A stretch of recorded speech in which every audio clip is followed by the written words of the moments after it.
Today we're going to cover how to write introductions and the different sorts of leads or hooks that you can use for an argumentative essay. This will be a review because we have already covered the ABCs of introductions, so a lot of this would be a review of previous practices that we've talked about. So,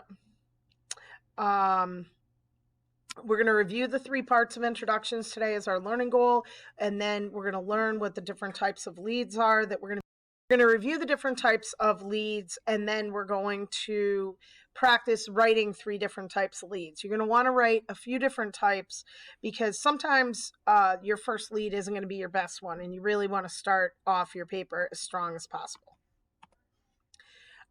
So the parts of the essay, again, are going to be your introduction, your body paragraphs. Your third body paragraph could either be another supporting detail, or it might be your counterclaim and then your conclusion. The purpose of the introduction of the argument essay is really going to be to grab the reader's attention, which you're going to use your hook or your lead to do that, to then give some general background information about the controversy or debate around your topic. You cannot assume that your reader knows what that is. And then you're going to identify your opinion, which is your claim, your purpose, and your three reasons. So the ABCs, attention getting, lead or hook. B is background, and C is your claim or your thesis statement. So there are really going to be 6 different ways that we can do leads. And we're going to go through what each of those are. So one is probably one you're very familiar with, which is to ask a question. The next is a bold or shocking statement. The next is probably the most advanced. Some writers or some teachers may call it the paradox lead. Paradox meaning opposite. I call it a counterclaim. So some writers may start with a counterclaim.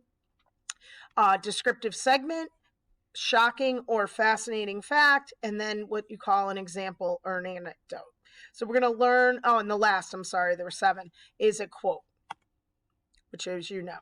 So the first one is to ask a question. I imagine that many of my students are probably very familiar with this type of lead. So it's the one that we've used most commonly. You're going to ask a question related to the subject of the essay. You're going to ask a question that appeals to the reader's curiosity, and you're asking the question of your reader. Very often, if you're going to start by asking a question, that question should be answered as part of your conclusion paragraph. And make sure that when you're writing a question that you're not simply rewording the prompt. So a question lead might be something like, since summer break was intended to allow students to help harvest their summer crops, family crops, why do we still have it? So you're going to introduce your topic and you're going to ask a question about your topic. You could also include a shocking statistic or a fascinating fact in there. You might say something like, did you know that 15,000 dogs die in puppy mills every day, right? So you can include one of the facts that you discovered in your research with a question at the same time. Oh, sorry, let me just go back. Oop, boop, boop, boop, boop, boop. Okay, so the next type of introduction is going to be a bold statement. It is a dramatic or over-exaggerated statement that is meant to sort of shock your reader. It's going to grab your reader's attention by making your reader be like, wait a second, that can't be true. And the writer must explain then how the statement is true. So, for example, any society that sends children to school for only part of the year is guilty of child neglect. Enjoy your summer vacation this year since it could be your last. Enjoy sleeping in with the later start time of school this year because next year you won't have it. You're basically going to introduce something that's meant to be like, your reader's going to be like, wait a second, what? That's kind of your way of catching them. But be careful. You don't want to give them something that's an opinion. A bold statement is more than the writer's opinion on the topic. The next is the contradiction, which is your counterclaim, where you present who or what believes the other side of your argument. So children are under too much pressure to compete academically. That's why we must make school a year-round activity, right? So you're introducing the topic and you're saying something like, some people might like the convenience of going to a store to buy a dog and think that it's easier than going to a breeder. But, puppy mills cause a lot of problems for dogs and they should be discontinued. So you're going to kind of introduce one of your counter arguments or counterclaims, and then you're going to kind of show why it's wrong. It is a more advanced type of introduction. You want to give it a shot. If you want to try it on this paper, this argument writing is the best type of writing to use a contradiction lead for. The next is description, or what I like to call as a descriptive segment. You're going to use figurative language, you're going to use imagery, you're going to use sensory details, you're going to describe in great detail some object, some place, some event, so that readers can picture it themselves. And the description usually is positive, but it doesn't have to be. So you can use something that is really, really shocking. So for example, locker slammed shut. Discarded papers litter the floor like confetti as everyone races for the exit. Cheers from both students and teachers signal the start of summer vacation. So maybe that essay is talking about how we need to get rid of summer vacation, or maybe they're talking about how we need to extend it, right? So something that introduces your reader to your subject and your topic. Your descriptive segment does not necessarily have to introduce them to their claim. But notice, you want to make sure that you're putting a lot of description.